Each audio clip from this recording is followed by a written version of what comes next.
see you.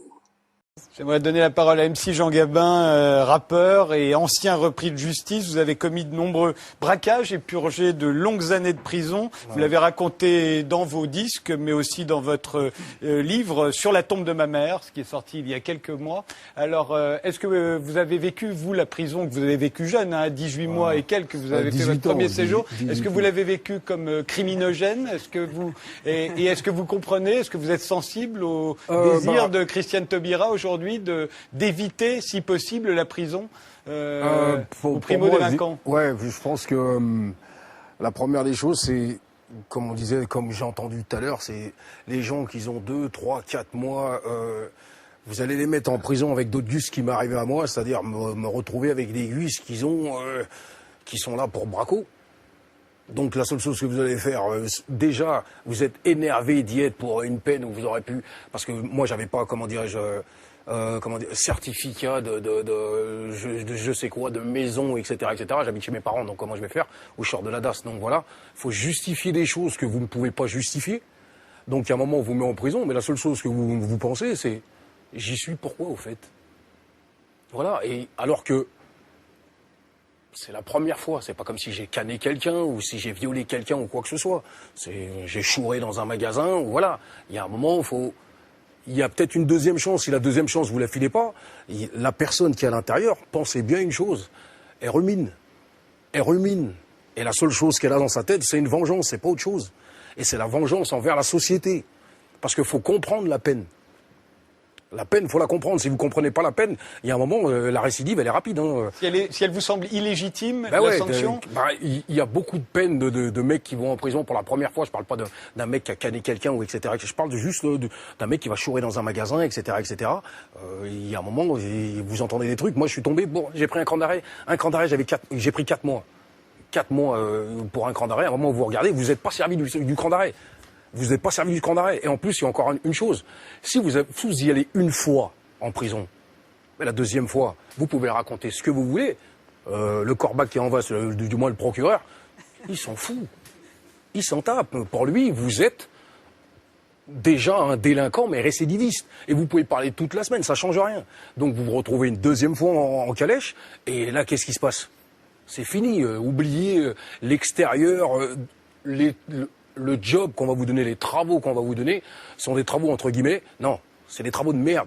Les SCEP, c'est-à-dire vous allez faire du Nesquik, comme si vous étiez un retardé mental, mettre dans des boîtes à des boîtes. Vous allez prendre 1 euro. Sur ce 1 euro, il va falloir que vous mangez à l'intérieur. C'est-à-dire, si vous voulez du Coca-Cola, si vous voulez la télé, il faut la payer.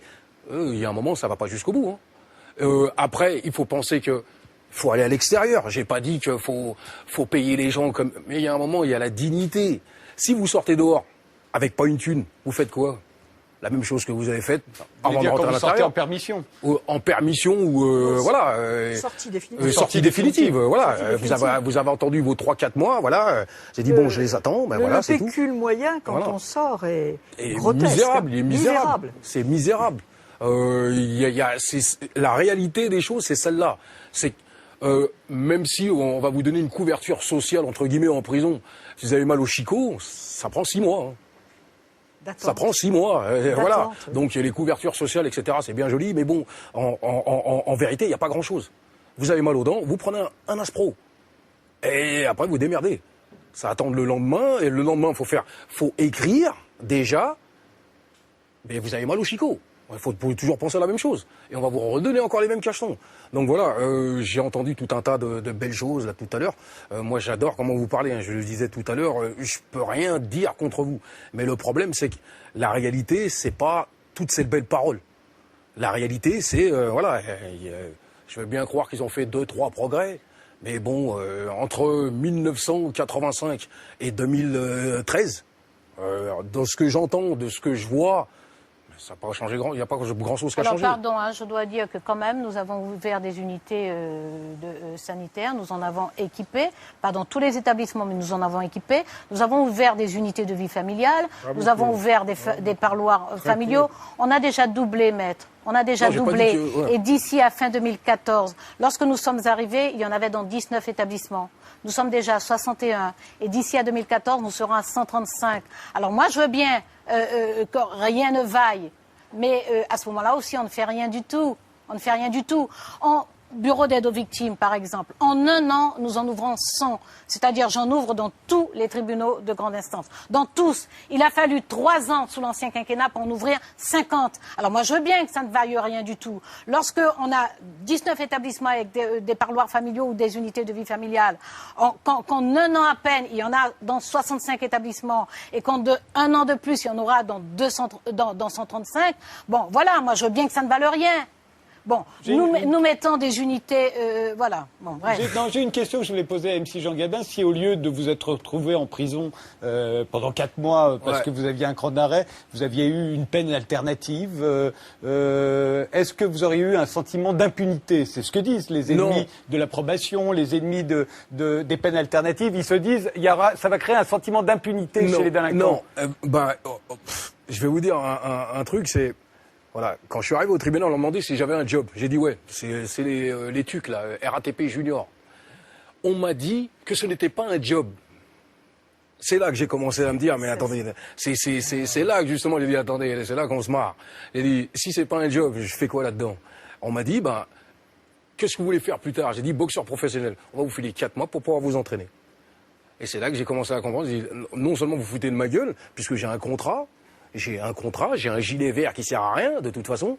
Mais le truc, il est quoi? J'aurais pas été en prison, ma vie, elle aurait pris une autre tournure. Ça, c'est un truc qui est clair et net. Je n'aurais jamais braqué, je n'aurais jamais vendu de drogue, ça, c'est un truc qui est clair et net aussi. Et j'aurais pas été encore plus loin. Voilà. On a fait en sorte de mettre une personne, je suis pas plus à plaindre qu'un autre.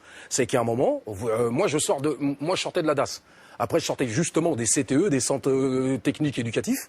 Et pour me retrouver, parce que quand vous sortez des centres techniques éducatifs et il n'y a pas de famille derrière, vous êtes comme si vous êtes déjà un tolard, puisque vous allez justifier quelle habitation, quelle crèche, absolument, il n'y en a pas. Donc vous vous retrouvez au tribunal et vous êtes un numéro. Et le problème, c'est vous subissez déjà un truc que vous y êtes pour rien. Là, vous allez au trou, même si vous avez fait une bêtise. Vous assumez la bêtise. Mais vous attendiez pas à aller 4 mois en calèche pour un cran d'arrêt, alors qu'il y avait des gus qui étaient à côté, drogue, 1 mois de sursis, 1 mois de machin, juste parce que c'est un toxico. Mais qu'est-ce que j'en ai à foutre, moi?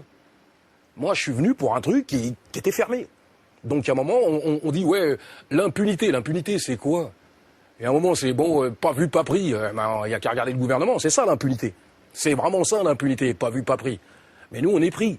Donc, nous, on y va. C'est le grand problème, il est là. Vous changez la destinée de personnes à partir du moment où vous voulez faire soit du tout répressif. Si je le promets, vous changez.